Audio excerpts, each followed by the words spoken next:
what philosophy is in the Christian context, namely the handmaid to theology, an entirely independent standing discipline, but one which, in a Christian context, is ordered to the same thing that theology is, namely to bring us into greater knowledge of God through knowing the world that He has created. And so philosophy, like theology, orders us to God and helps us to attain happiness.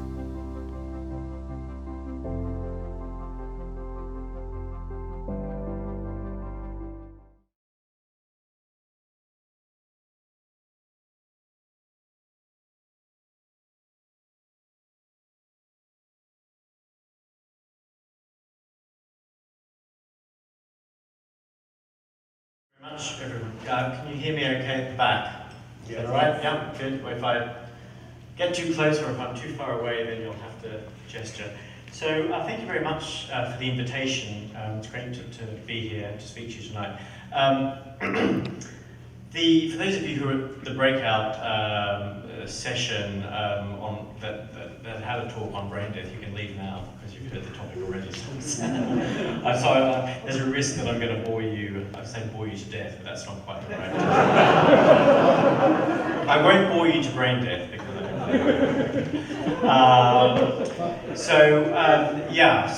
that's what I'm going to be talking about, which is brain death, death and donation, and also it's an unfortunate, it's a rather morbid topic to be talking about after such a lovely dinner and great hospitality, but there you go. And I also do have to apologise, I'm still on UK time, so if I start to fall asleep in the middle of my own lecture, which won't be the first time that's happened, please show me some indulgence and just give me a nudge to wake me up. So my body tells me I should be asleep, but I'll try and keep my mind in San Francisco time. So I aim to speak for about 50 minutes, and I've been assured that I will be wound up promptly and strictly if I go over that. So I'll do my best to get through most of this. I may skip some bits, I may talk through some of it, read some of it. We'll see how we go. So the topic is death and donation, and the question is whether it's possible to have a metaphysically correct, clinically relevant analysis of human death that makes organ donation possible.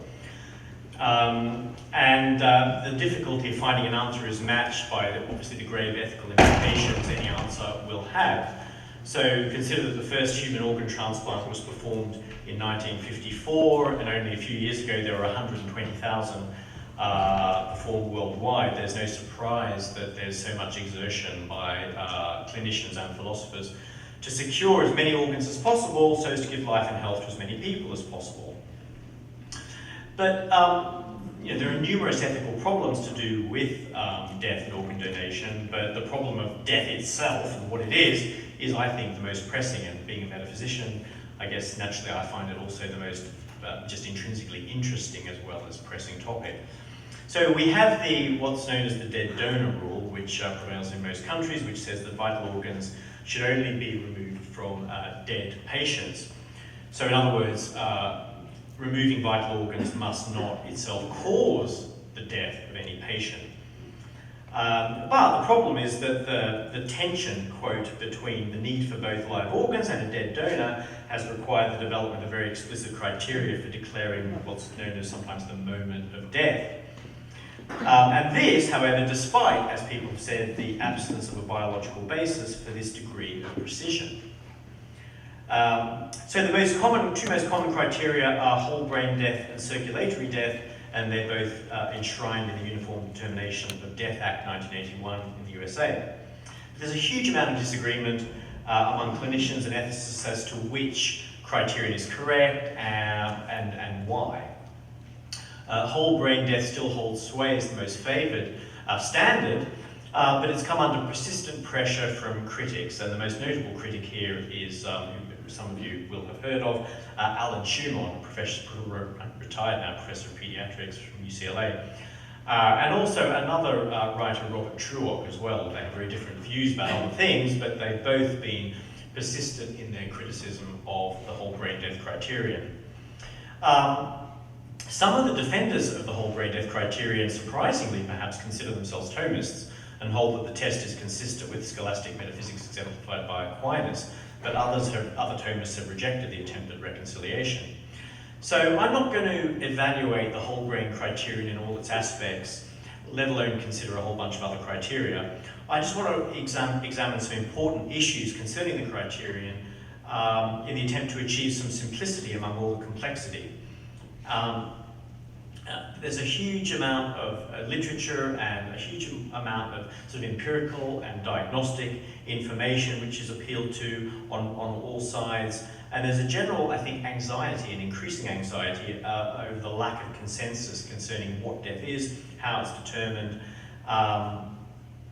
and whether a human being even needs to be dead, ethically speaking, before their organs are taken.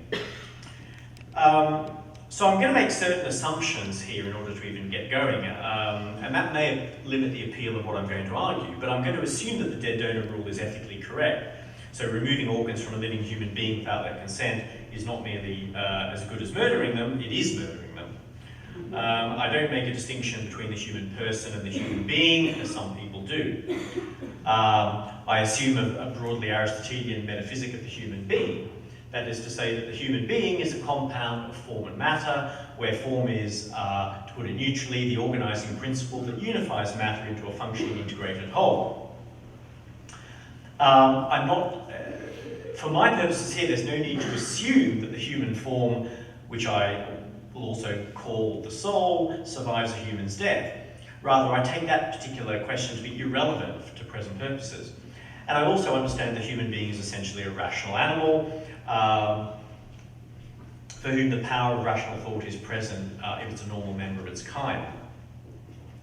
So with those assumptions in place, I'm going to set out the proper Aristotelian understanding of death as soul-body separation. Then I'll apply that to the idea of death as a loss of integrity. Then I'll consider the popular view that the brain is supposed to be the integrator of the human being, so that if the brain ceases to function, the organism ipso facto loses its integrity and is therefore dead. Then I'm going to examine, if I have time, the alternative theory of circulatory death, which is the main rival to the brain death criterion. The idea that circulatory death is the death of the human being. And I'll look at some questions concerning irreversibility, whether it's necessary for death, whether it can even be established. Now, to give the game away, as it were, as to where I'm going to be going with this, my conclusions are not going to be of much assistance to advocates of organ transplantation, given the criterion that I'll end up proposing. But again, that's not my concern.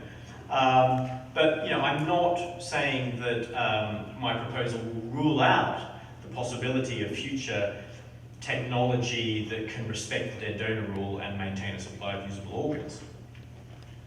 So death is the separation of soul and body. This doesn't imply that the soul continues to exist after death, or that it does not. A clay statue ceases to exist when it loses its shape. The shape does not continue to exist. We don't typically say that the lump of clay has been separated from its shape, but this is what the loss amounts to. Now, a statue is not a substance, but an artifact, so its form is not substantial but accidental. And its form just is its shape. So neither of those facts are true of humans, but the general point applies. A form and its matter can be separated without the form surviving. When a non-human animal dies, it too suffers the separation of form and matter, but there's no reason for thinking that its form survives. So the death of the human being consists in nothing other than the loss of his form. So to die is quite simply to lose your soul. It's this loss or separation, is this loss or separation gradual or instantaneous? Well, I think the answer is that it depends, because loss or separation can mean two things. So loss or separation can mean the process of losing or separating, or it could mean the outcome of the process. So I do want to distinguish, I may just use this emoji, between process and outcome.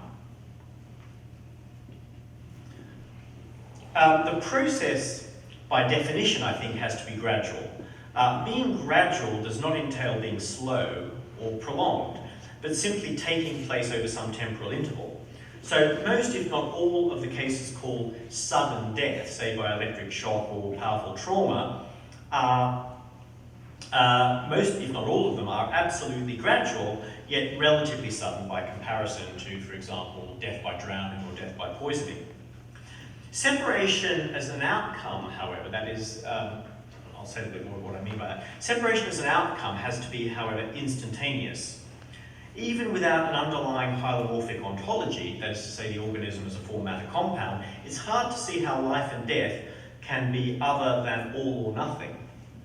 So what could it mean to be partially dead? An organism might be partly dead, say by having dead tissue or a tooth without a nerve in it. But to be partially dead would mean the organism engaged simultaneously in the behaviour of a living thing and the behaviour of a dead thing. And if being dead means not existing, it would have to behave in ways consistent both with its existing and not existing, which is absurd. If life and death are all or nothing, then the obtaining of the outcome being dead, cannot be via a series of stages in which an organism starts off alive, then undergoes stages of partial death until it is wholly dead. Yet for the outcome, being dead, not to be instantaneous, i.e. to be gradual, the organism would have to pass through such a series of stages. If not, how else could the outcome be achieved gradually?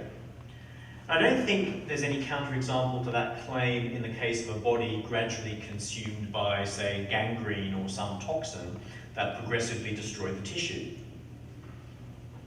That would be a clear case of gradual dying, that is to say, separation in sense one, the process.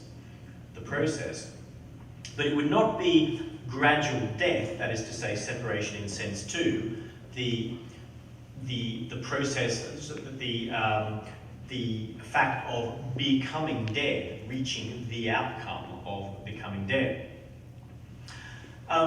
I think we should agree with Alan Schumann's endorsement of Bernard, James Bernard, who's a very famous writer on this topic, defender of brain death. We should agree with his endorsement of Bernard's distinction between the whole organism and the organism as a whole. So the whole organism is one thing, the organism as a whole is another. An organism slowly consumed by gangrene is every bit as alive as a healthy one, the difference being in how close to death each one is. Dead parts do not of themselves render an organism dead. Moreover, this is just what we should expect from a hylomorphic understanding. An organism's matter is informed. It is organised, structured, and determined as an entity of a specific kind with a characteristic repertoire of behaviour and operation. Given that what does this is a real metaphysical principle, that is to say, a universal form particularised in some matter, it is hard to see how the form can only be partly present.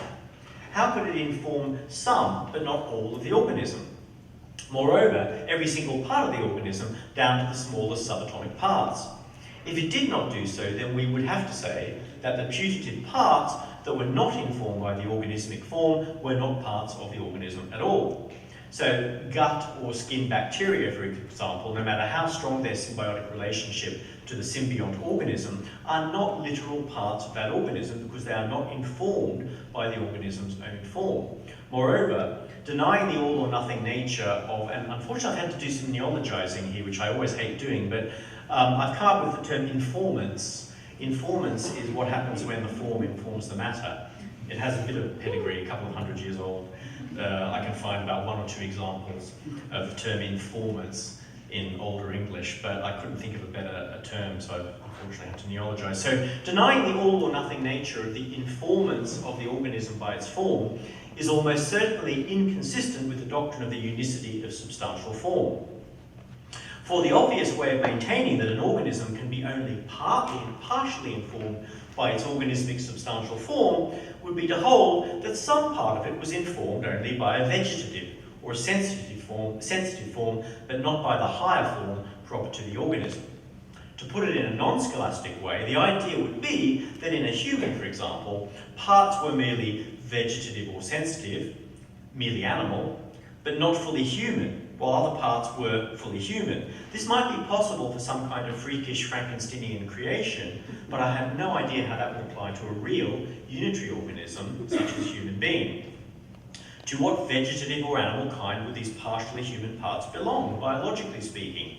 Their DNA would be human, and mere damage or malfunction would not be sufficient to deprive them of their human identity.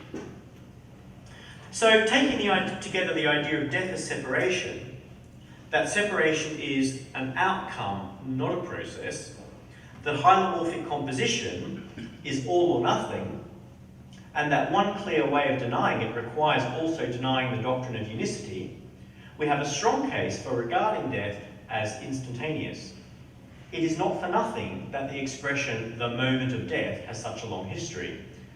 So we should not misinterpret the Jesuit moral theologian Juan Ferreres, who in his important early 20th century work says the following, quote, "In general, we may hold as universally admitted that death does not invade the entire organism suddenly, but only gradually, the separation of soul and body taking place some time after the man is usually said to be dead." We shouldn't misinterpret that, because immediately following he adds this. He says, quote, "That there exists a longer or shorter period of life between the actual moment of death and that ordinarily supposed to be indicated as such by certain symptoms is generally admitted."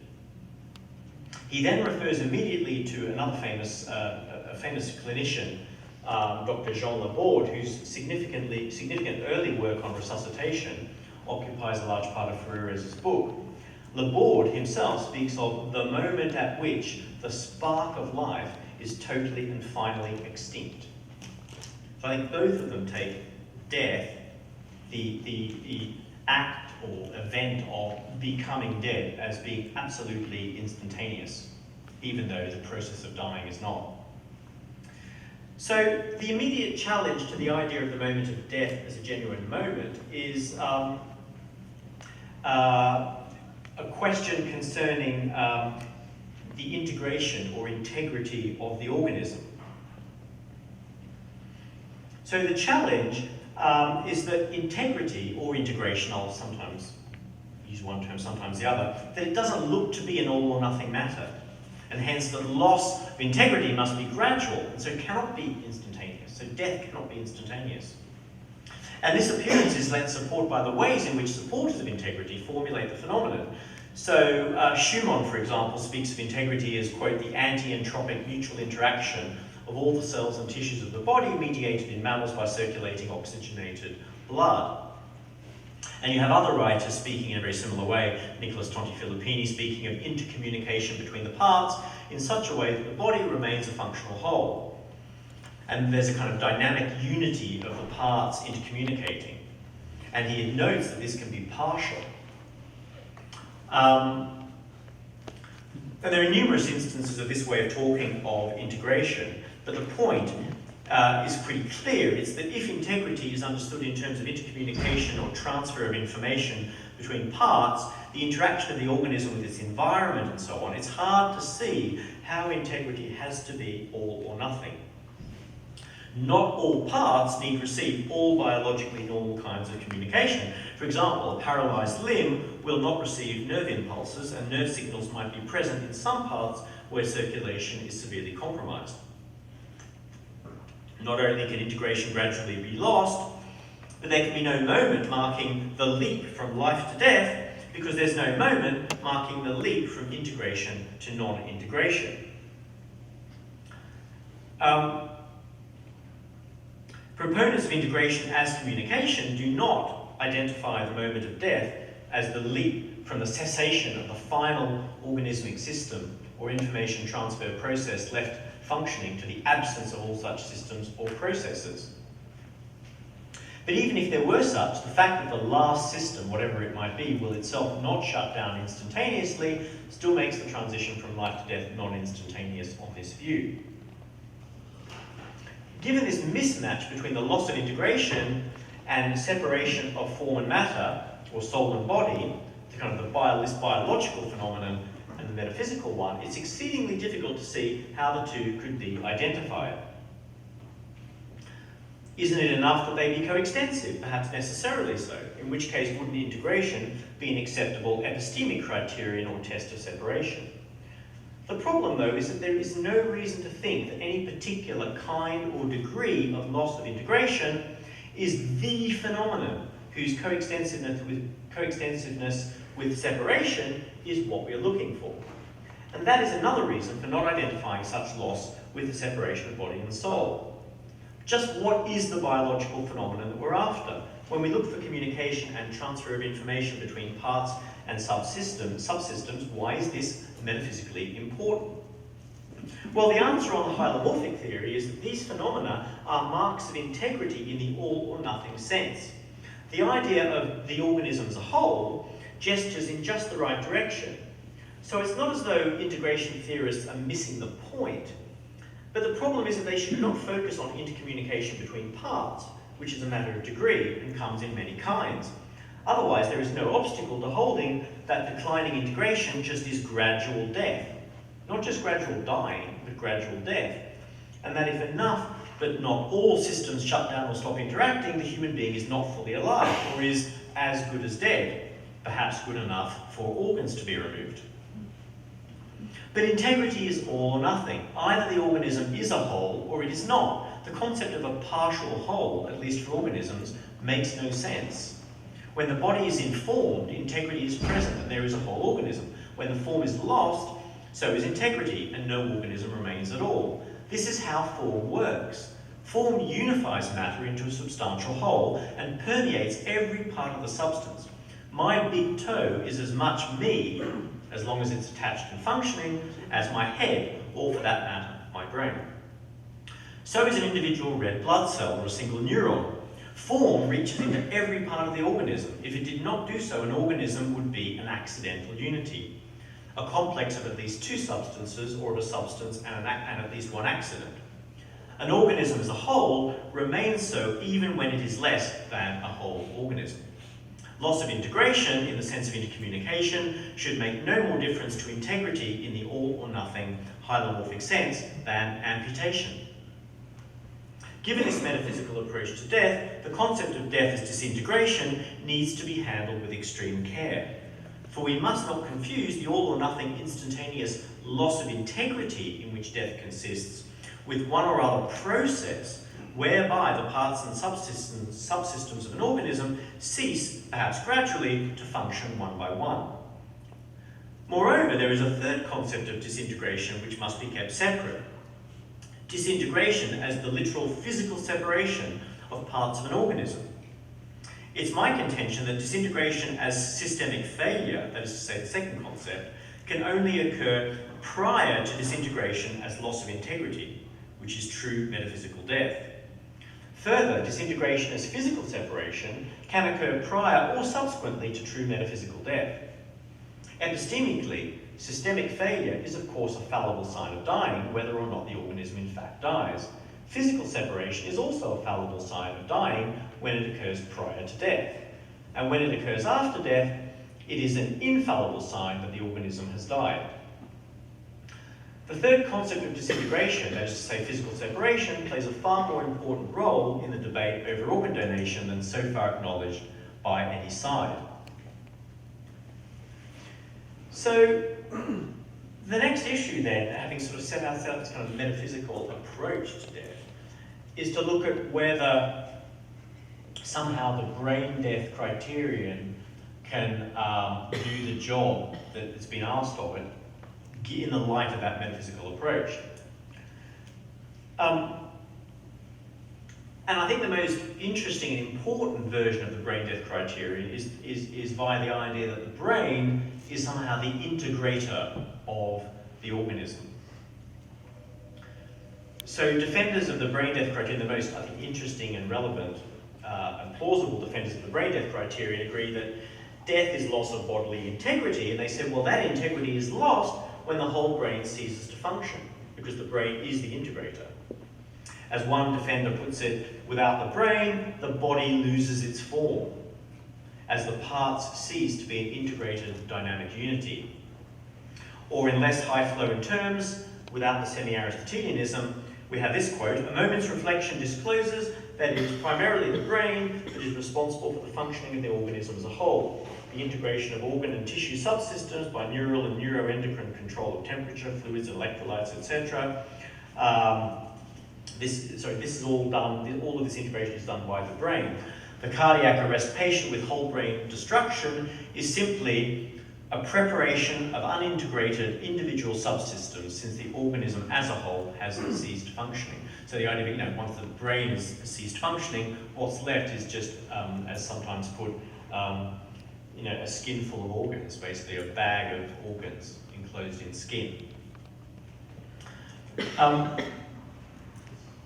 This integrative theory, for all its prima facie plausibility, faces enormous problems apart from the general ones which affect all whole brain theories, such as the impossibility of determining that the entire brain has ceased functioning at all. We need to know first whether the integrative theory is an empirical or a metaphysical theory. Is it that physiology teaches us that the brain is the integrator, or that we come to this as a metaphysical view from empirical facts about the brain's workings in respect of the organism? And I think neither interpretation, empirical or metaphysical, is palatable.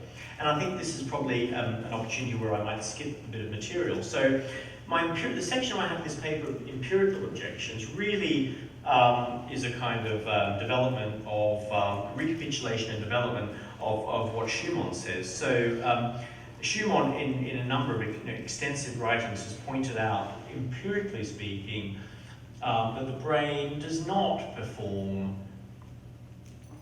in any, sometimes hardly any integrative functions, actually. The integrative functions are nearly all, if not all, outside the brain. And so that therefore, on kind of purely empirical grounds, there is no reason for thinking of the brain as an integrator. And he gives examples. I mean, these are examples that are well known to people who are kind of into this topic. For example, a boy diagnosed as brain dead from meningitis at the age of 4 who lived another 20 years at home on a ventilator. And after he was definitively dead, an autopsy revealed that his brain was destroyed. Absolutely destroyed. Miller and Truog put it as follows. They say that he had an entirely calcified brain with no neural elements visible either grossly or microscopically. This wasn't some sort of epistemic problem that he hadn't been properly diagnosed, and so that's why he lived another 20 years. He was properly diagnosed and he lived another 20 years on a ventilator. Now, here a question may say, well, that's a question, Becky. He was never alive. But I mean, he was brought home, warm, pink, breathing with artificial help, and he was revealed to have virtually no brain tissue whatsoever that was left.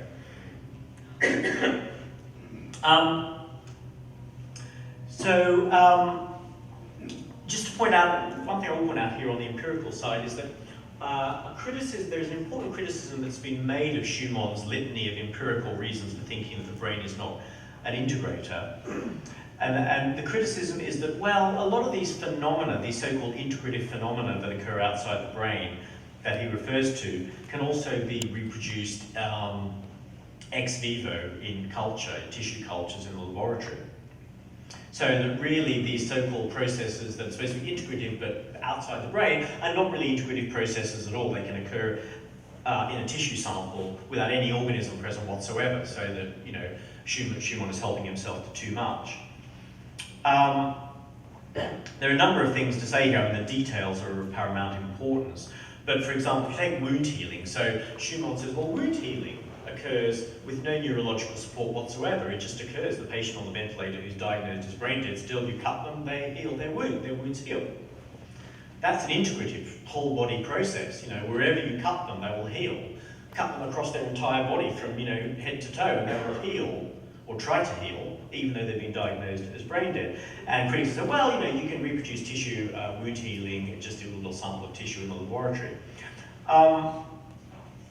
It turns out actually that ex vivo models of wound healing require complex preparations for the tissue samples to actually be viable. One study used incubation in fetal calf serum in order to see any healing whatsoever in the ex vivo models.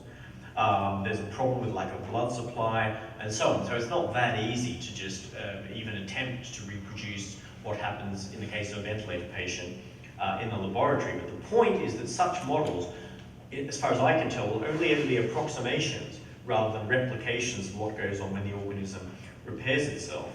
The closer they get to the approximation, in their approximations, the more they have to mimic or substitute organismic processes such as circulation and immune support. So that's a kind of tacit admission that in vivo healing is a holistic process attributable to the organism rather than any of its parts. The same goes for things such as sexual maturation. So there are patients diagnosed as brain dead who continue to undergo puberty if they're young. Their body keeps growing. Brain dead patients have gestated children to term. These seem to be, by necessity, organism-level processes. So these sorts of things, I think, are insuperable, these empirical reasons for thinking that the brain is not an integrator. But I want to move on to some theoretical objections to the idea of brain as integrator. So just putting aside the empirical stuff. There's one extremely important theoretical objection to the idea that the brain is an integrator, one which is mentioned by Schumann but not exploited by him, and surprisingly so, because he's very acute in his analysis, but he doesn't exploit this point at all. It seems to me to be an absolute, almost a knockdown kind of point. The simple fact is that the human organism does not begin its existence with a brain. Neural progenitor cells, that is to say the stem cells which are capable of producing all the cells of the brain, do not even appear until the 3rd week after fertilization. The 3 primary structures of forebrain, midbrain, and hindbrain are not formed until the 4th week, along with the spinal cord. So if the human organism can and does exist without a brain at some time during its life, how can the brain be the integrator? There doesn't seem to be any non-question begging, plausible way out for the defender of the brain as integrator thesis. To say that the brain is the integrator, albeit not essential, will not do. For what would that claim amount to? If it's a non-essential integrator, so the human organism doesn't have to be integrated by the brain, so it's not essential, but when it is there, it is doing the integrating. If the claim is that a non-essential integrator, the brain is a non-essential integrator, then the organism can persist without it, and absent independent reasons for thinking this never happens apart from embryogenesis, the claim either begs the question or proves nothing. We simply have no good reason, given the clear existence of living human organisms without brains, to think that whenever the brain is functioning, it is also integrating. Why should we think that? If the embryo exists, for the first few weeks without a brain and is fully integrated, what reason is there for thinking, other than some sort of pre-theoretical commitment to the thesis, what reason is there for thinking that when the brain is there, it is all of a sudden, it's integrating? On the other hand, the defender might make a modified essentialist claim to the effect that the brain must be the integrator when it is present and functioning. Now, what would be the ground for a modified essentialist claim? The idea might be that once the brain has formed, the organism has reached a certain threshold level of complexity that requires integration by a master organ. Again, however, it's hard to see how this can be more than mere assertion. What level of complexity could it be? The natural thought is that it has something to do with differentiation within the organism. The more the cells develop specific functions, the more the organism develops specialized organs and parts, the more complex it becomes. Well, suppose that were true. How would it follow that an integrator was necessary?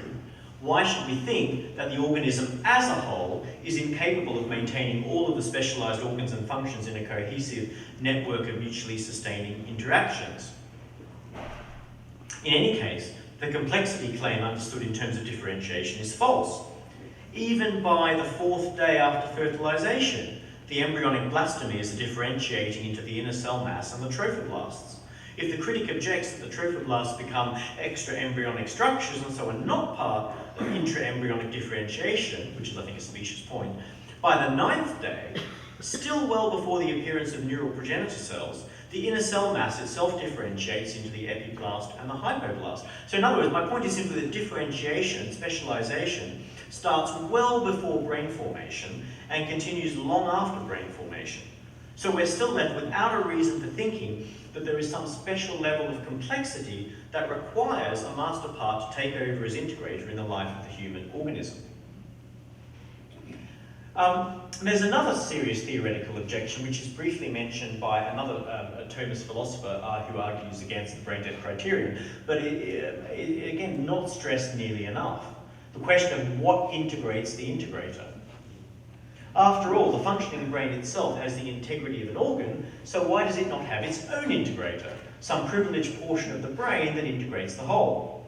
The defender of the brain is integrated thesis can of course deny subscribing to the view that every organism, let alone organ, requires an integrator.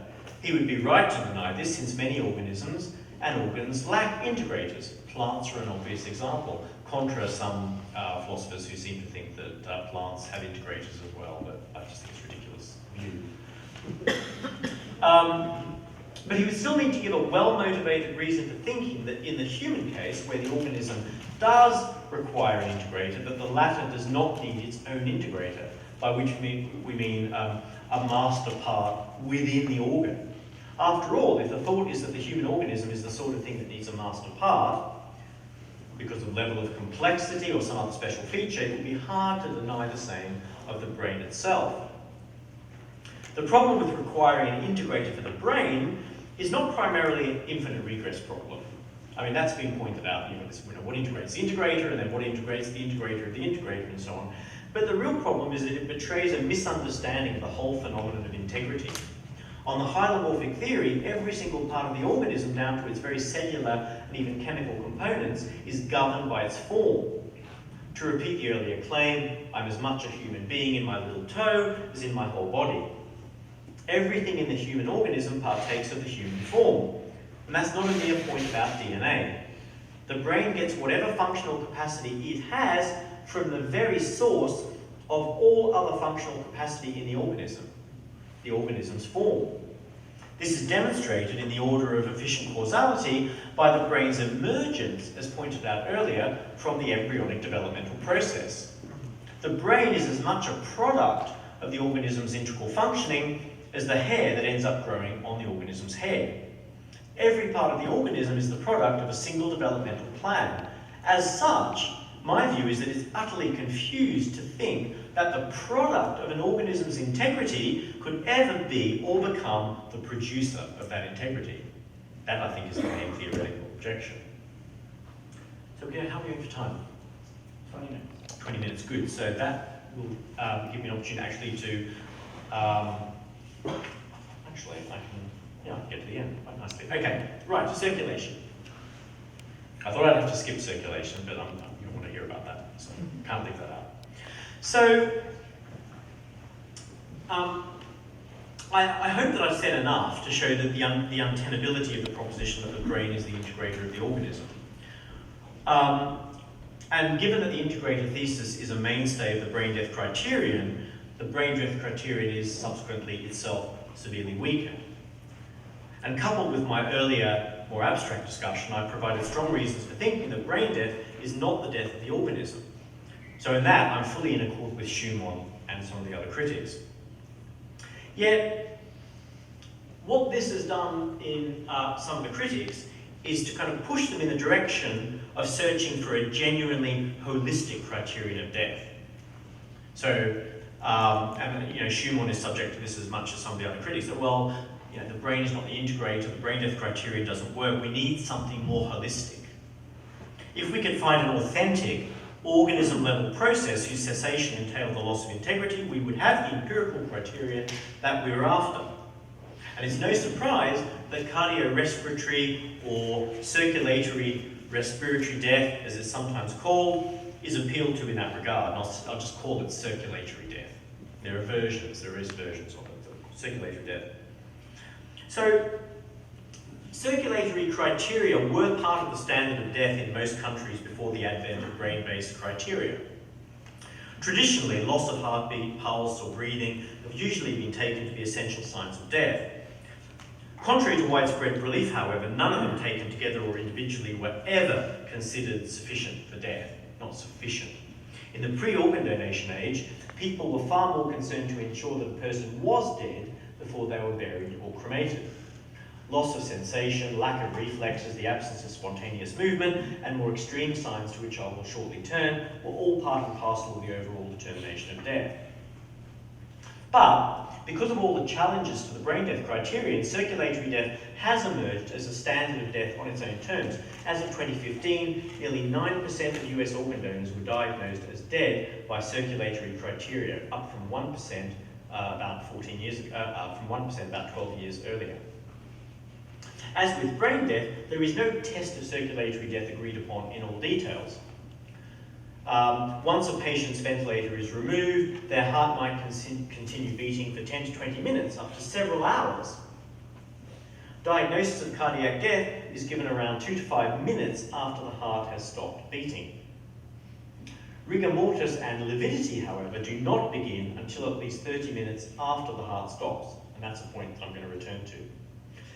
But despite all that variability, one might think that circulatory death is a more promising candidate for the physiological fact that marks the moment of organismic death. And interestingly, Schumann himself seems to think so. He considers the full cardiorespiratory circulatory system, not just the beating heart or the pumping lungs, but everything down to the last capillaries, is a genuinely holistic, irreducibly organism-level property. In contrast with the brain, he asserts, quote, circulation does reach essentially everywhere, and the few structures without capillaries communicate with the nearest capillaries by diffusion. And he actually comes very close to endorsing cessation of circulation as the biological sign of the moment of death. He calls it, quote, a probably valid criterion, and, quote, an anatomical substrate that is, quote, close to the moment of death, specifying, quote, cessation of circulation of blood for a sufficient time to produce irreversible damage to a critical number of organs and tissues throughout the body so that an irrevocable process of disintegration has begun. At the same time, he recognises, quote, that there could be many possibly valid criteria that a person has already died, but the closer one tries to get to the unobservable moment of death itself, the more difficult it becomes to formulate a universally valid and certain criteria. Now, there's a lot to like about what he says here, but there's also a serious problem. On the positive side, he adheres clearly to the idea of a metaphysical moment of death that is unobservable. So, and that's what I believe in as well. I'm with him on that. He insists implicitly on organism-level properties or processes as candidates for a criterion of death. And his circulatory criterion is a far better candidate than brain death. Nevertheless, the flaw in his approach lies first in his appeal to terms such as irreversible damage to critical organs and an irrevocable process of disintegration.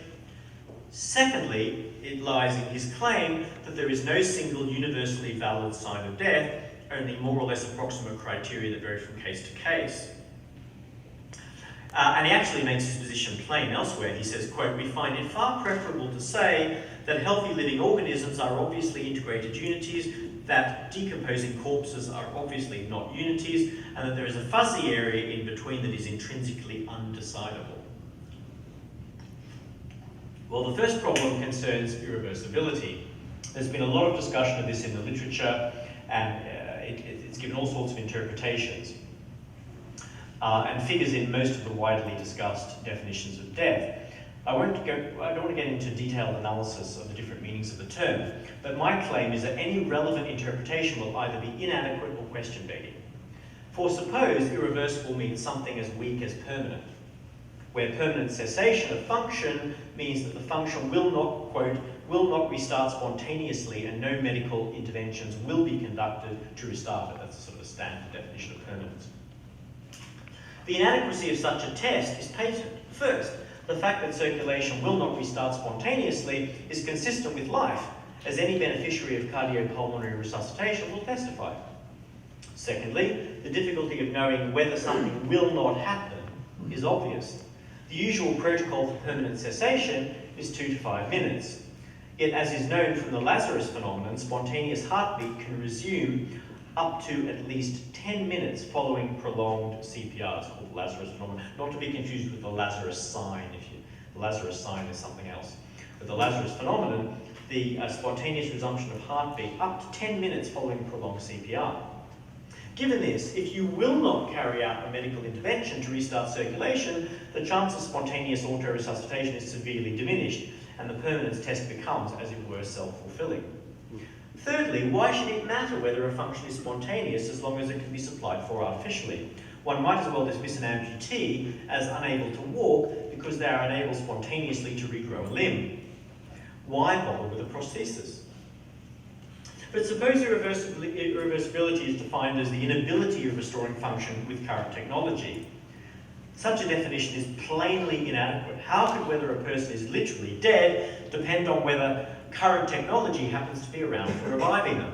Are we to say that an apneic drowning victim, stop breathing, being in exactly the same physiological condition in a world with the technology of 1650 and in a world with the technology of 2017 would be literally dead in the former world but alive in the latter?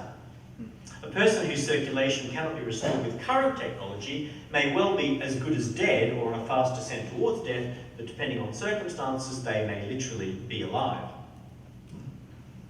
If irreversibility is defined in terms of a lack of restorability of function with any future technology, the fact of death is held hostage to human ingenuity.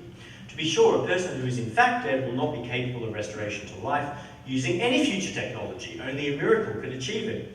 But they will not be dead because of this technological impossibility. Rather, the technological impossibility itself, along with the death, will be due to the laws of nature.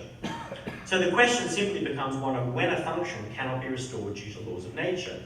On the hylomorphic theory, there is no simple scientific test of this for living things. Rather, a metaphysical judgment has to be made concerning the integrity of the organism. Is the organism as a whole present and doing what organisms of its type essentially do? It seems that any other definition of irreversibility will be question-begging, because it will explicitly or perhaps implicitly appeal to the very loss of integrity about which we're trying to make a determination in the first place. In other words, irreversibility in the metaphysical rather than technological sense is a symptom rather than a criterion of death. It is because an organism is dead that nothing, artificial, natural, present, future, or possible, can occur or be performed that will restore whatever function, including circulation, might be deemed as close as one can get to the moment of death. So I've got 10 minutes left, which is perfect to finish off this last section. So now to get to my view on this. So my view on this is probably not going to be a particularly reassuring one for many people. But, you know, I'm not here to reassure anyone. I'm here to state the truth. So where does this leave us? The second problem in Schumann's position concerns his denial of a single universally valid sign of death. Yet he recognises that decomposing bodies are certainly dead. I contend, given the above discussion, that only putrefaction, the physical decomposition of the body, can be a certain sign that death has occurred. Putrefaction is by far the surest sign that, as Schumann puts it, quote, the anti-entropic processes at the basis of life, unquote, have disappeared. Physical disintegration, the third sense of loss of integrity that I mentioned earlier, is by its very nature the manifestation of disintegration at the metaphysical level. The loss of organismic integrity that must occur if the form has been separated from matter. Decomposition involves both autolysis, which is the self-digestion of the organism by its own enzymes, and heterolysis, which is the digestion of the organism by internal and external microbes and other organisms. It goes through several stages, beginning with Rigor Mortis, which is the matching of the body to the ambient temperature, usually the cooling of the body to match the ambient temperature. And it ends with dry remains, which are usually teeth and bones. In between are various stages, such as Rigor Mortis, which everyone's heard of, the stiffening of the body, and Rigor Mortis, or lividity, which is the settling of the blood via gravity to the portions of the body closest to the ground. There is, of course, not a sane observer, professional or not, who would deny that such phenomena are certain signs of death. So why should we not agree on those? At least the earlier stages, such as Algor, Rigor, and Rigor Mortis, as the definitive test of death. Such has been the practice in most cultures since the dawn of humanity. Of Rigor Mortis, Schumann says, quote, Rigor Mortis is a valid criterion far from the moment of death, and therefore not a clinically very useful one, unquote. I find this remark rather disturbing, particularly coming from him. There are two problems with the remark. First, what does far from the moment of death mean? Rigor mortis, depending on circumstances, can set in as early as 10 minutes after death. Now you might find that an odd statement, but Ask me about it later. It can set in as early as 10 minutes after death. Is that far from the moment of death? Well, it would be earlier than many other cases in which anything close to irreversible cessation of cardiocirculatory function occurs. Secondly, what does clinically not very useful mean? If it means not useful for knowing whether to attempt resuscitation, then putrefaction is eminently useful. I would not recommend trying to resuscitate a putrefying corpse. If it means, on the other hand, not useful for scientific purposes, then a forensic pathologist will keenly disagree. However, perhaps it means not useful for organ procurement. So in the mouth of many other writers on this topic, that would appear the most likely interpretation. Organs belonging to a decomposing body are of no clinical use whatsoever. I'm reluctant, however, to attribute this interpretation to Schumann, the entire thrust of whose writings on this subject runs counter to the eagerness so many clinicians and ethicists demonstrate in their writings to loosen the criterion of death to make organ harvesting easier and more abundant. It may be, though, I am not sure, that Schumann is implicitly endorsing circulatory death as a criterion of death for transplantation purposes. Perhaps he would want to extend the so-called standoff period, that's the waiting period before organ removal is attempted, to longer than 5 minutes. But then he'd be running the risk of undercutting the possibility of transplantation itself, because the longer the interval, the less likely organs are to be usable. Given the possibility, even with current technology, of restoring both cardiac and circulatory function after long periods, it is all but impossible to know what the standoff period should be. If I'm right that decomposition is the only certain sign of death, there should be no standoff period at all. My conclusion, brief conclusion, is as follows. So in any case, there can be no doubt that as far as current technology goes, putrefaction makes organ harvesting all but impossible. But if it is the only sure sign of death, it is also highly likely that from the beginning of the transplant era in the 1950s, every single organ donor declared dead has in reality been alive and has therefore been killed for their organs, whether intentionally or not. I once said this on a radio program with a transplant nurse in the NHS in England. Needless to say, I wasn't invited back onto that program. She said, "How could you say that?" I said it. Put another way, it would be hard to come up with a single case where an objective clinician could, in all honesty, put their hand on their heart and declare that they were as certain of the real death of the so-called dead donor before them as they would be of a rotting corpse. I think that is important. My hypothesis would be false were it known to be the case that organs have been removed from patients in whom decomposition has in fact begun, although not yet been detected. After all, autolysis and heterolysis begin microscopically before being susceptible to gross observation, using either the naked eye or the typical instruments of the emergency ward. It is doubtful, though, whether any surgeon has ever let a patient's dying process get that far before beginning the process of organ extraction. Quite simply, organs need to be warm, fresh, and either functioning or capable of quick restoration to function to be usable in a recipient. In the current state of things, this is just not possible when decomposition begins. So does this mean that organ transplantation can only ever violate the dead donor rule? Once again, given current technology, I would assert this to be the case. So it seems, does Robert Truog. Because Robert Truog, who is no friend of Schumann when it comes to views on organ transplantation, though they agree on brain death, Robert Truog calls the dead donor rule an illusion. He says that it sustains the idea that, quote, a bright line can be drawn between the dying process and organ procurement. Whereas, however, for Truog, we should simply abandon the dead donor rule and ensure simply that patients are comfortable and do not suffer when they are killed for their organs. My view is the reverse. Patients should quite simply not be killed for their organs. I've enunciated a strong thesis to the effect that prior to decomposition, it is certain that the rule is always violated given current circumstances. But even a weaker claim is serious enough, that there is more than negligible risk that the rule is violated. It would take a whole lot of discussion to evaluate the moral rules surrounding the risk of intentionally causing a serious wrong. This is not, in my view, a matter in which double effect reasoning comes into play at all. The organ harvester is acting intentionally.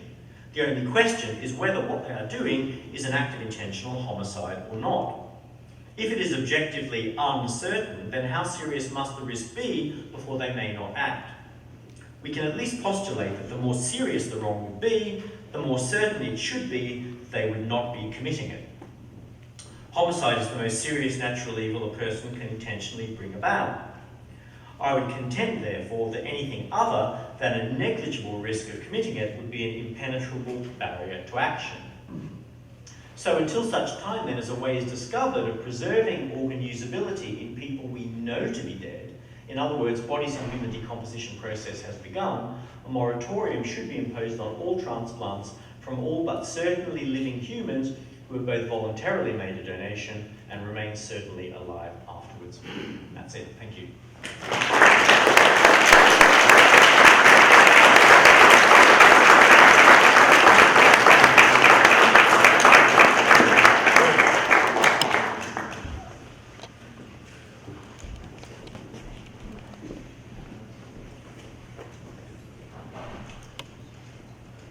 Thank you very much, David. I would like to introduce our responder. Father Michael Sherwin is a Dominican priest of the Western Dominican province, our province. He earned his PhD at the University of Notre Dame in Indiana in moral theology with a dissertation, By Knowledge and by Love, Charity's Relationship to Knowledge in the Theology of Thomas Aquinas and its implications for charity's status as a virtue. He is director of the St. Thomas Aquinas Institute for Theology and Culture at the University of Freiburg, Switzerland, and professor and holder of the Chair of Fundamental Moral Theology at the University of Freiburg, Switzerland. So let us welcome Father Michael Sweeney.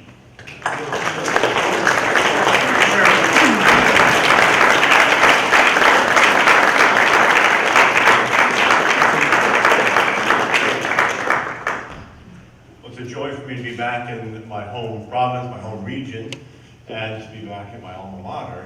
I was one of those who did a philosophy degree at the DSPT and a theology degree back in the previous millennium. So it's fun to be back for me. As I get older, I realize more and more how much I owe the professors who taught me at this august institution. So I'm happy to be back. My comments this evening I've entitled Falstaff's Body, a response to David Oderberg's paper, Death and Donation. And begin with an introduction which we can call On Love and Death. And I begin with an Australian who also lived in Britain, Frank Sheed. Frank Sheed, in his engaging autobiography, The Church and I, relates how he once began a talk to a crowded auditorium by affirming loudly, "Nobody thinks about sex." Then, after a long and awkward pause, he added to his startled audience, "People long for it, ache for it, drool over it, dream about it, but longing, aching, drooling, dreaming are not thinking." If this is true for sex, something is analogously true for death. People fear death, spend thousands of dollars to hide the signs of aging that are the harbingers of death. They often fantasize about death, heroic or dramatic deaths, and happily watch a seemingly unending stream of Hollywood portrayals of violent death by murder, mayhem, or mishap. But fearing, avoiding, fantasizing, and gazing are not thinking. Few have the courage to think about death, about what death is. Professor David Oderberg is one of those courageous few, and for that we are all in his debt. Most of us, I suspect, treat death the way great musicians treat jazz. As one jazz vocalist, paraphrasing Thelonious Monk, explains it, quote, "You can't say what it is, but you know it when you see it." Although this is not a scholarly approach to either jazz or death, it is sufficient most of the time. Most of the time, we are fairly good at distinguishing a sleeping cat from a dead cat, roadkill from a dog that needs a little encouragement to get off the road. And when we come home from work and discover that although Grandma seems to be sitting as usual in her lounge chair by the window, but that her body is instead stone cold and rigid without breath or pulse, it won't take us too long to conclude that she has finally and definitively succumbed to her many ailments. As these examples suggest, however, our facility in distinguishing dead animals from live animals depends greatly upon the time that has elapsed since the moment of death.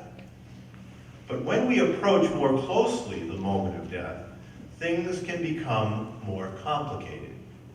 Shakespeare understood this well when, in his portrayal of the battle at Shrewsbury, he has the final soliloquy of the mortally wounded Henry Percy be interrupted in mid-sentence, "No, Percy, thou art dust, and food for..." No one doubts, not even Prince Hal, that Hotspur is dead. But Prince Hal also thinks that Falstaff is dead. Lamenting beside the rotund body of his disreputable friend, "What, old acquaintance, could not all this flesh keep in a little life?" The young Prince Hal, however, will soon learn what the audience already knows. Falstaff lives. His death is, as he himself describes it, a counterfeit, a mere appearance of death. Herein lies the importance of the question Professor Oderberg pursues.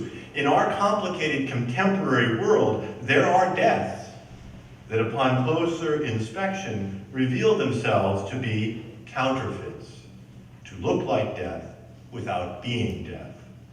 So what is death? We shall return to Falstaff and his reflections on counterfeit death. But first I would like to trace the itinerary that we shall follow during these brief remarks. I shall begin by guiding us along the path of general agreement that we happily share in common. I shall then turn to consider some possible alleyways of disagreement. First, I shall criticize Professor Oderberg's description of death as the separation of the soul from the body. Second, I shall suggest a clarification to his description of brain death in its relationship to vital bodily functions.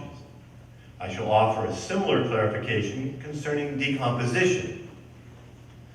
This will lead us to consider some cases that should help us see the import of these precisions for medical practice, and especially for Professor Oderberg's final conclusion.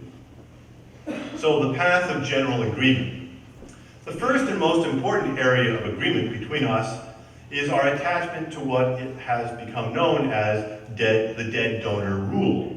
Pope Benedict XVI expresses this rule as follows, quote, "Individual vital organs cannot be extracted except ex cadaver from a dead body, which moreover, the dead body, possesses its own dignity that must be respected."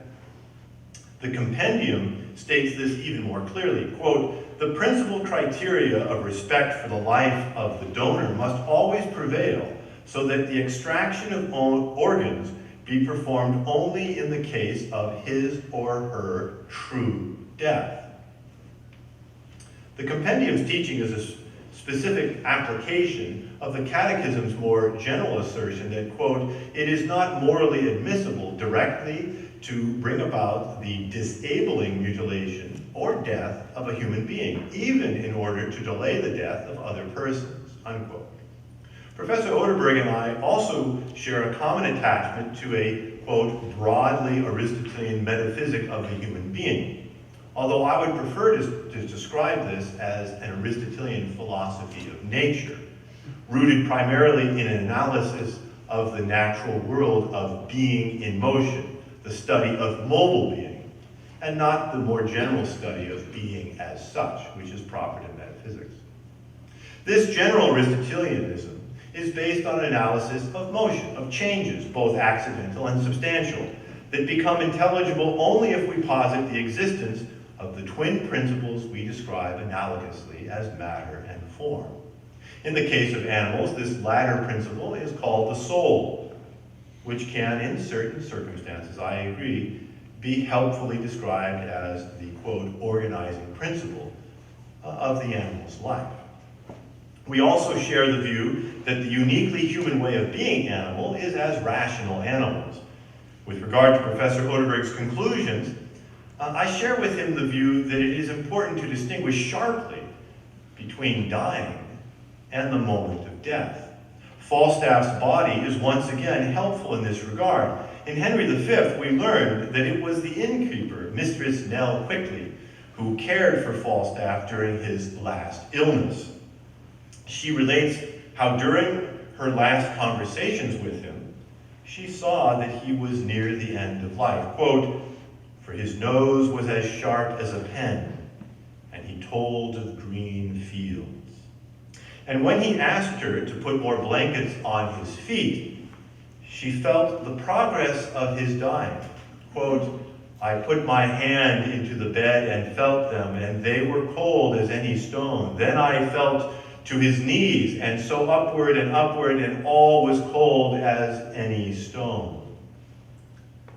She describes the gradual destruction of Falstaff's body in terms that anyone who has attended the dying will recognize, although perhaps with not as free access to Falstaff's body as the innkeeper had.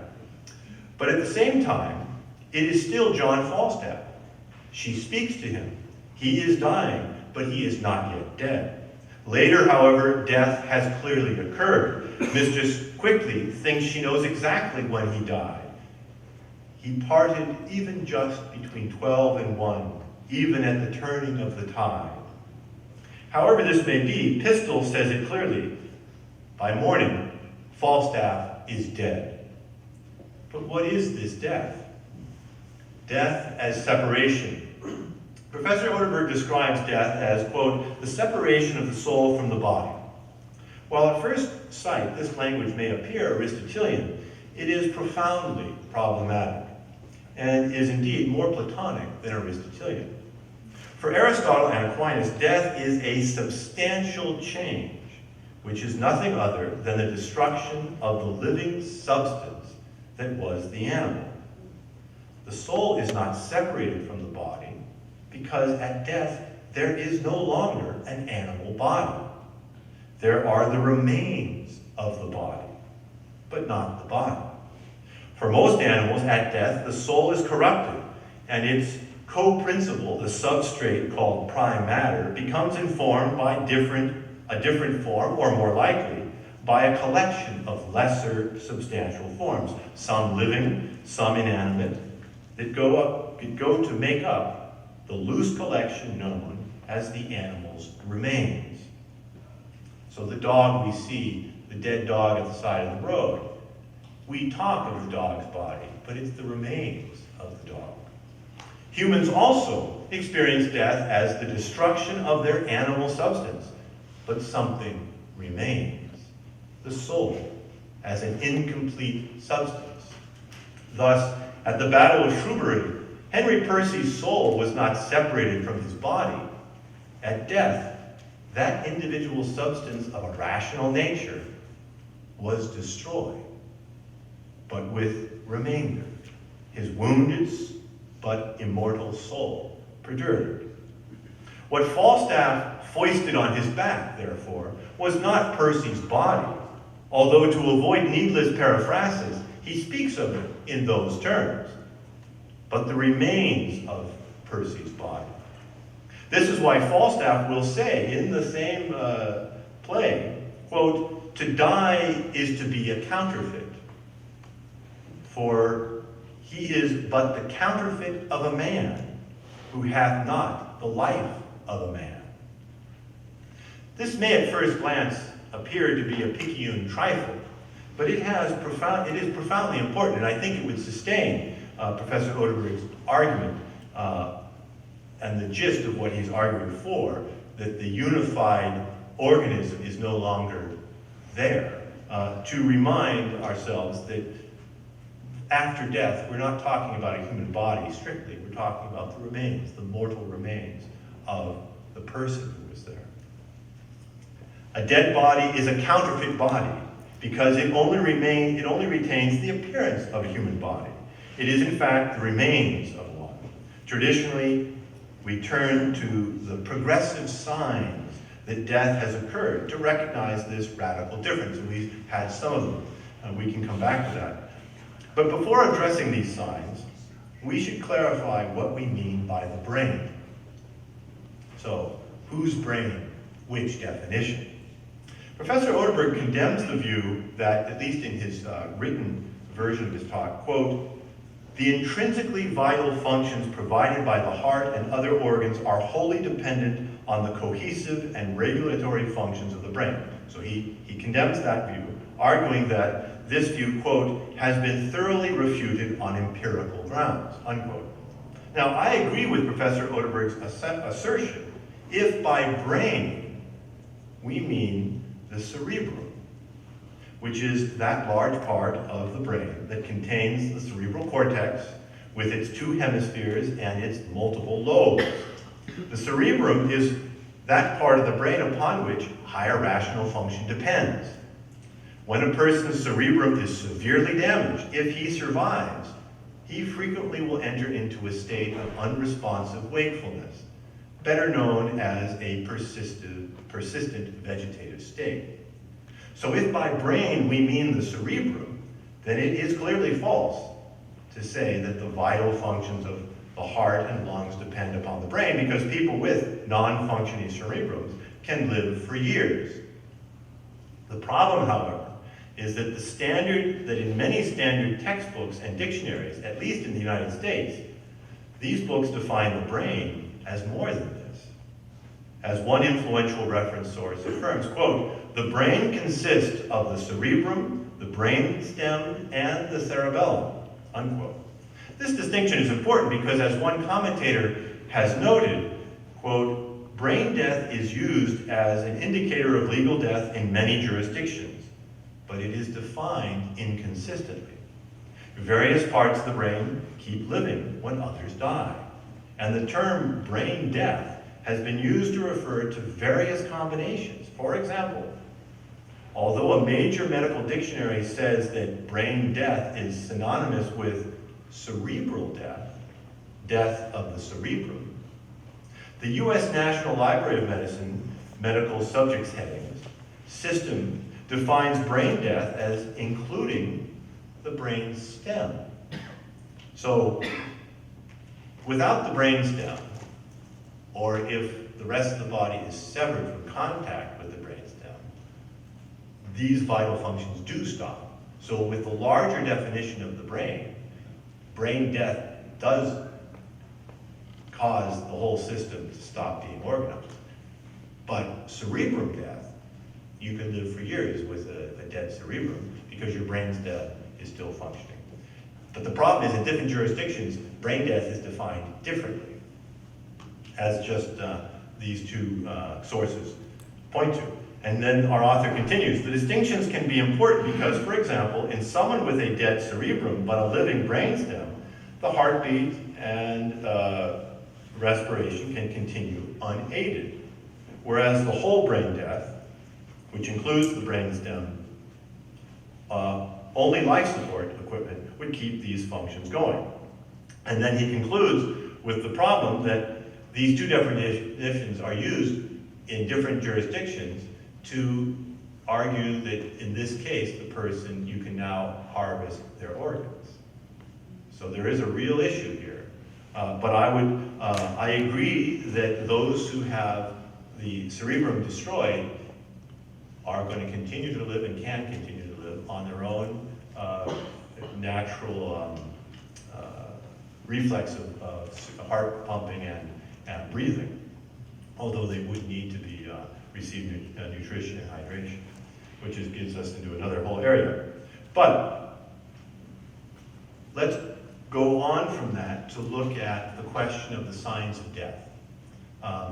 Normally, there are the 7 traditional signs. Pallor mortis is not always discernible depending on the color of your skin or the hue of your skin, but it's the paling of the skin is one of the traditional signs. And then we've already heard about algor mortis, so the body becoming cold, rigor mortis, the muscles tightening. Livor mortis is a reference to the black and blue that occurs at the base of the body through the blood settling. Putrefaction, decomposition, and then skeletization. So with these different stages, clearly something has happened. A unified system is no longer a unified system. But what implications does that have for the conclusion that Professor Oderberg makes? And to remind you how he states it, first, that only putrefaction, the physical decomposition of the body, can be a certain sign of death. And then secondly, concerning the way in which organ donation of unconscious donors has occurred. But if it is the only sure sign of death, it is also highly likely that from the beginning of the transplant era in the 1950s, every single organ donor declared dead has, in reality, been alive and has therefore been killed for their organs, whether intentionally or not. Now, to address this and to conclude, I want to just look at some cases that I think point to ways in which the situation may be a little bit more complex. And let's look, for example, at someone who receives, who's a victim of a massive car accident. The massive car accident breaks their neck. There's severe head injury, but also broken neck. So what happens? The paramedics arrive, and an emergency medical technician is on site, and they're going to try to keep the person's vitals going until they can get to an emergency room. So they will circulate the blood and aerate it through forcing air into the lungs. They get to the hospital, and they normally, in such a situation, they're not able to get a heartbeat. They're not able to get the heart going because that system has been terminally damaged. They get to the hospital. They'll keep doing it, especially if this is a teenager who's been in a car accident. They will do everything they can to try to get the heart to go again, and they will fail because of the massive physical injuries to brainstem, to the cord, all of what makes all of the things, the systems that are necessary for these vital functions, both the functioning of the brain, but also respiratory and heart. Now, if there's a physician at the emergency room, he's going to sign the declaration of death. Now, that's a legal death, but still it has implications. It's also, he's making that judgment from his judgment of clinical death. Now, in that situation, it doesn't seem to me that it's exactly the same thing as the other cases that have been thus far portrayed, because I think that in that situation, there aren't cases of a broken neck who they have not been able to resuscitate somehow recovering. Now, do we know when the soul leaves the body? We don't. We live within the signs that we can see. It would seem to me, therefore, that in those cases, it's not an either or. And I think a lot of the organs that are in those cases harvested, we're dealing with someone whose body is, from the moment of that injury on the road, is undergoing the signs of decomposition. Do you have to establish that chemically, scientifically on the spot? That would be an interesting scientific breakthrough to see whether we can provide tests I would imagine that certain toxins fairly quickly will begin to be detectable. So that might be a direction to go. But I think it's a kind of case that hasn't been covered, it wasn't covered in the talk, that I think shows that even if you do want to hold to the principle that you don't kill people to help other people live, and even though you want to use and respect the old criterion that are sure signs of death, certain types of accidents that are fairly frequent and that are pursued with vigor by these transplant teams, I think are still permissible and have been, I think traditionally, now things are beginning to change and the pressures are mounting, but I think are often many of the traditional transplants that were done with the young who were killed in traumatic accidents. So I throw that out there. So I guess what I'm saying is, to go back to Falstaff's body, if Falstaff, some modern day Falstaff at a modern day Battle of Shrewsbury, were to receive a massive head injury and break his neck, if some modern day Bolingbroke had his team of doctors there trying to resuscitate him, I don't think once he's declared dead because they failed to resuscitate him because of his traumatic injuries, that it would be murder to harvest his organs. It might be unfair to those who received Falstaff's organs. They might forever have a hankering after a good sherry sack. But other than that, I don't think we need to conclude that it's murder. Thank you very much.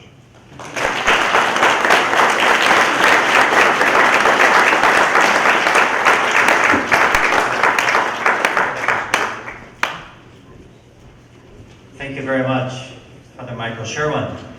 At this time, I would like to invite Father Michael and Professor David Oderberg to come up, and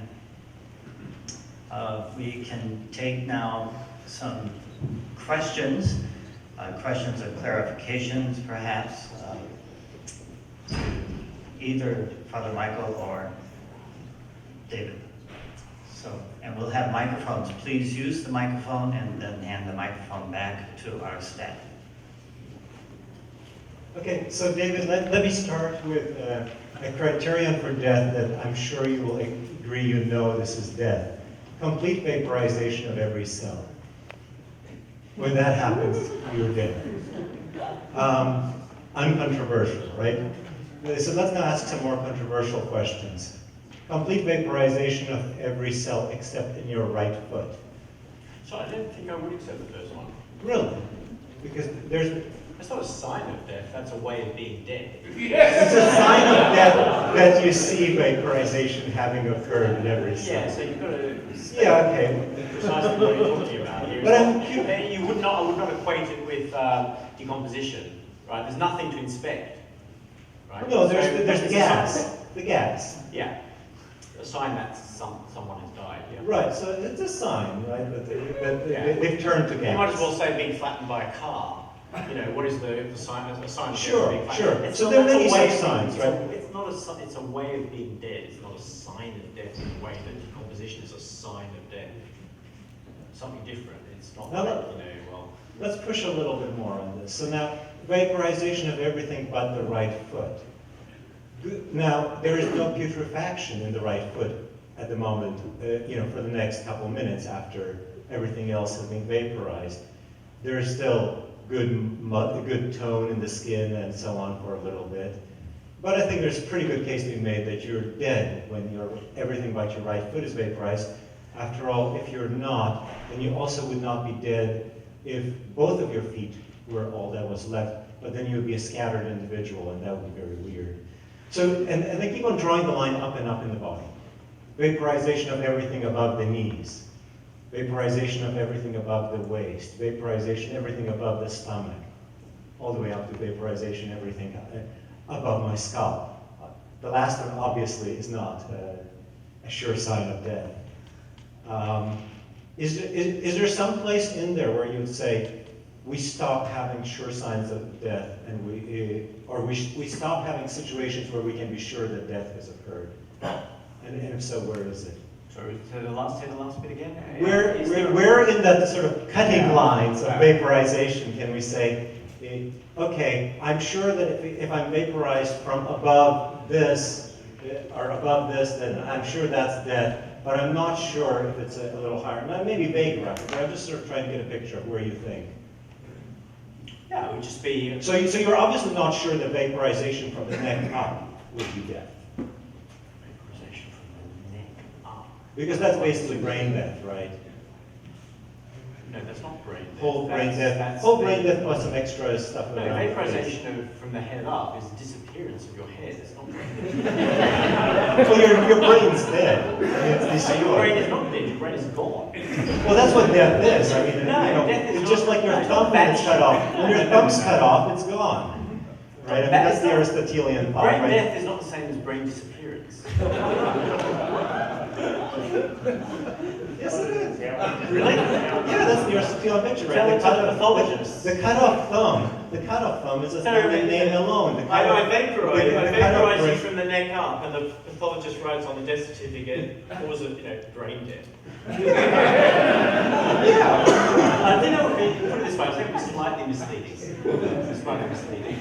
Thank But you. I mean, Thank you. no, but I mean, just look, I'm being a bit facetious, but I take the point that you're making. Look, I mean, in answer to those sorts of questions, I guess I would only give a very general response, which is that you're looking for bodily integrity, right?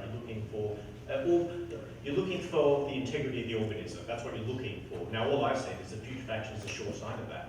I didn't say. You said the only one. I can't remember what the exact word. The only sure sign of death. I can't. Sorry, I'd have to check my exact wording. But I'm not thinking of kind of exotic cases. Right? I'm thinking of where you have the body, and otherwise I could have just said, well, there are numerous infallible signs of death. Road traffic, being run over by a tractor, being blasted apart by Martians. That's not what we're after, right? We're after the sign of loss of integrity of an organism, which is a kind of metaphysical point about what is the case in every dead individual. Now, in the case of vaporized bits and so on, it's still true, loss of integrity. Vaporization entails loss of integrity. Where from? Well, I don't know. Head up, I'd say so, but shoulders up. But it's not really crucial to the metaphysical point about where it has to be. It's just that in all of these cases, you will find loss of integrity. Now, I agree, in all these cases, you'll find putrefaction as well. I mean, in the sense that, there'll be a sort of few milliseconds. I can assure you that a separated foot, that foot's going to start rotting pretty quickly. But so I guess what I'm saying is, it's always what we're looking for is loss of integrity. And I'm thinking of just the normal, non-exotic case as to what the sign of loss of integrity would be, the putrefaction of the organism, on the assumption there's a body present.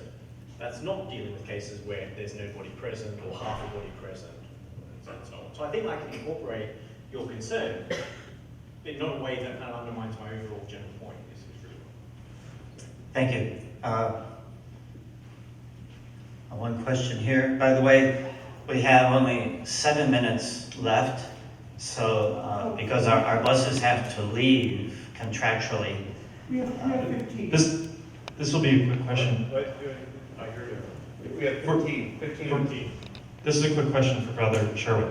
So, Father, worried about conflating the certainty of death with death, right? So here's another case where it might be certain that somebody's going to die because there's just no coming back from it. Any recorded cases, massive dose of radiation, nobody comes back from that. But death might take a week, maybe even longer. And so I'm wondering if you think, right, well, so if someone receives a massive dose of radiation, can we start harvesting their organs? Because nobody comes back from that. Well, I don't see the parallel between what I was arguing. First of all, a massive dose of radiation will destroy pretty much anything that you might want to harvest. So the case is one of the ones that I'm not. I think what you're wanting to formulate is, apart from having a definitive sign of when the substance has been corrupted, can we ever harvest organs? That seems to be the question. And that seems to be the question, the nub of the whole issue. And there is, I agree with, and this has been long practice, one of the reasons why priests will often, if they get to an accident within a short period of time, even though the team has stopped trying to revive the massively injured person, will still anoint the person, is we don't really know when the soul has, and we have to speak now in terms that we don't know what we're talking about, because it's all by analogy, departed, right? Now, all of our notion of going from point A to point B is through locomotion, but the soul, the dead soul, has no extension. So what it means for the soul to depart is unknown to us. It's just by analogy that something like that has to occur. All right, we don't know when that's going to occur, even after the people on the roadside have stopped trying to save the person. The priest will then often, no matter, if it's been 10 minutes, will still anoint the person because we don't know. Now, does that mean that would be ethically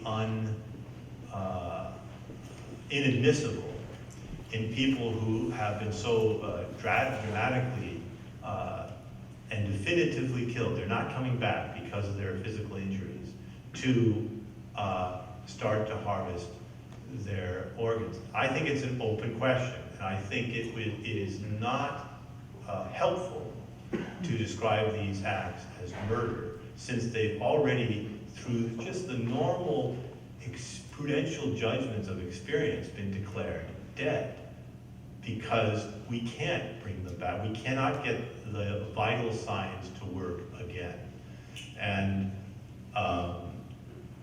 now, I can foresee, though, a situation where the assaults on life become so terrible that for prudential reasons, we don't want to harvest organs in those situations. But that's a different issue. Right? The issue really is in terms of objectively, would it be an act of murder to harvest the organs of someone who has been in a massive car accident where it is impossible, because of the separation between the brainstem and heart and lung, for this person to recover, and we aren't able to reestablish any of these things. I'm not willing to say that that's murder. Should it be permissible? I bring it up. I think it's a different case than the other cases that I've experienced that clearly are a form of harvesting organs from people who are still alive. The criteria, we share a lot more, in terms of most cases, agreement with regard to the way in which the cerebrum brainstem definition of death is used often to the heart and lungs are functioning, and harvesting the organ in those situations, I think, is profoundly immoral. But I think there are a lot of accident situations where that's just simply not the case, and I would not want to call those murder. So two things. One about something that Dr. Sherwin said earlier, which I do want to address. But firstly on this point, so the book that I recommend everyone read, you can get it off archive.org, is, if you're interested in the topic, is by Juan Ferreira, called Death, Real and Apparent in Relation to the Sacraments. And his point in writing the book was not because he had a sort of morbid fascination with death or some interest in Aristotelian metaphysics, but to point out that for ministers of the sacraments, that in the cases in which one might think that it was okay to just accept that the person was dead, even though they were warm, pink, circulating blood and breathing, albeit with artificial means, which is, to me, is absolutely neither here nor there, that there had to be a reasonable doubt as to whether that person was really dead. And that and the question has to be the question is simply, is this person dead or not? And the supplementary question to that is, do I have any sort of doubt as to whether this person might actually be alive? And his recommendation is always, in such cases, to perform conditional administration of the sacraments. So the formula is always sibi vi sege te baptizo, for example. And if you think that that person right in front of you whose cerebellum has stopped working or they're on a ventilator and so on, and you think that they're dead, then you have to be able to put your hand on your heart and say, right, it's too late to baptize them. And so walk away. Now, I don't think any kind of responsible minister of the sacraments would do that, or should do that. They would have to administer the sacraments conditionally, meaning, and that is a sign of having a doubt, a real doubt as to whether that person is actually dead. And if you have that doubt, then that really makes my point, is that there is a real question. I would go further and say, in such cases, the person is obviously alive, but then, Father Ferreras didn't have to deal with these kind of complicated technological cases. Now, he was dealing with cases of drowning, asphyxiation, children born prematurely who, some people would be, saying, oh, the baby's dead, bury it, and so on. And he'd have the question of, well, should this baby be baptized, and so on. So you have to ask yourself the hard question: is this person dead? Am I prepared to walk away and not administer the sacraments to this person, because you cannot baptize a dead person unless you're a Mormon? So, which is why they're the fastest growing church in the world. As I pointed out to a neighbour of mine once, who was not invited round again for dinner. So, you have to ask that metaphysical question. There's no ducking it. You can't sort of say, prudentially, well, it's not the sort of thing that one ought to do in these circumstances, or it might set a bad example, or it might encourage bad practices and so on. You have to ask yourself the questions whether you think this person is dead. And I defy anyone to say that people who are whole brain dead, at least in the sense that everything is not working, as in the cases you were saying, but yet they have they're on a ventilator and they're warm and pink with a pulse, and you cut them and they bleed and they try to heal, all of that. Turn around and say, well, that person really is dead.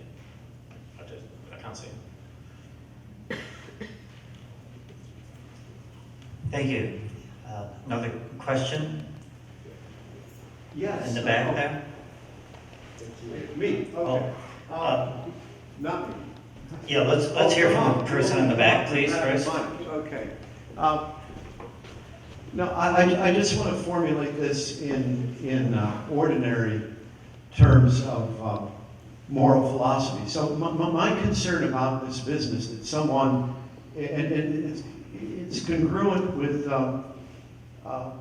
your point, Professor Oderberg, about the criteria needing to be whether this being is dead, whether this person is dead. My concern about this business, that we know the person is not coming back, I think is best formulated in simply classical philosophical terms about the nature of action. And it seems to me comparable to the business that one sees more clearly in the case of Ronheimer, Father Ronheimer, who argued that in the case of craniotomy, that since one knows that the fetus is going to die anyway, it's impossible to kill it. And that seemed to be simply counterfactual, in the same way that a prisoner, someone who's taken prisoner may be bleeding to death, and the person who's taken a prisoner can get an order from his commander saying, shoot him in the head. Right? You can kill somebody who is dying and not coming back. So if you can, in fact, kill somebody who's dying and not coming back, it seems the objectum is not, it had better be capital punishment, or just war. But it's not a medical act then, is it? Okay, I got the point. I think it's a very good one, but let's push it. Let's say, they bring back the First Republic and they bring back the guillotine. At what point after Marie Antoinette has been decapitated, are you willing to say she's dead? Well, I think, again, putrefaction is a pretty good, in other words, we don't know the exact moment. And the thing that is concerning about trying to find that moment is that frequently it seems to be, and this is not in your case, you're straining to find the limits of the map. And I think it's important to do what you've done to find the limits. But frequently the motivating factor seems to be we have to know the exact moment, because that way on this side of that moment we can harvest organs. But since we don't know the exact moment, we have to take signs, which we know to be sure. And it seems to me that if the humanum is important enough, we insist on those signs even when, in terms of ordinary utility, we pay a price for it. Yeah, I think that's a very well states what the good that both Professor Oderberg and I would agree we're trying to preserve. The question is how to read the signs and what is a sufficient sign to be something that you can act from. And I think that's where more discussion needs to be given. And I also think you can reach a conclusion as to one, you might be able to read the conclusion that this is a sufficient sign, but because of the context in which we live, it's better not to act from that. And that's another issue. These prudential judgments are very, very difficult. Just because we can arrive morally at the judgment that this person is dead, we can also arrive at the moral judgment that in this situation we still, because of the danger of trying to become the lord of life instead of the stewards of life, promote a society that is unhealthy. But I think I think you put your finger on it with that last comment, and it's what we share in common, that same concern. But the question is how to read the signs and what constitutes a sign. May I ask just a brief technical question of both of you? You mentioned, Father Michael, that the death of the brainstem totally is were you saying it's a sure sign of death or a sure sign that death will ensue later? And the reason I ask is that I recollect in one of Schumann's essays, I forget which one, he says selective lesion of the brainstem isn't sufficient even to say that consciousness is gone because it's been restored artificially in certain cases with electrical stimulation.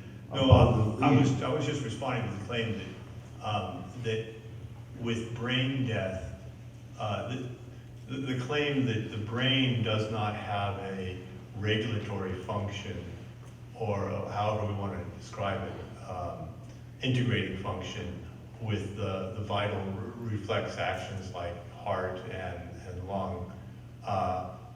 It is true that the cerebrum, the higher brain, that is often used for certain definitions of brain death, that part of the brain can be destroyed and the person will still have all of the activities. But with the destruction of the brainstem, that is not the case. So that the person will stop breathing and their heart will stop. And you can artificially keep circulating the blood, but you're not going to be able to artificially get that heart going. Thank you.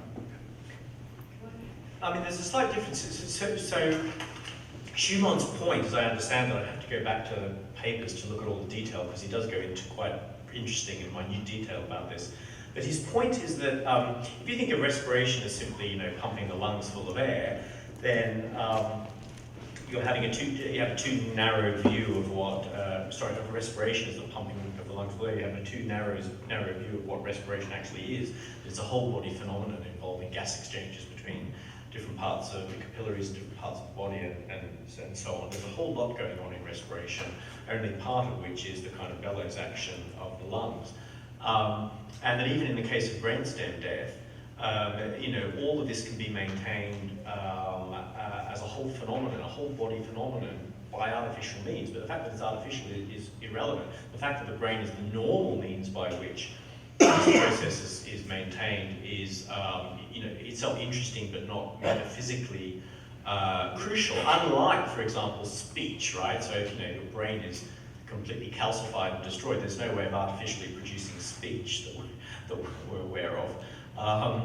And that is a brain-mediated function in the kind of really absolute sense, right? Speech and thought and so on, but that is a brain-mediated function. But the respiration is more complicated than that. It's not just simply, the pumping of the lungs. It's a whole body phenomenon.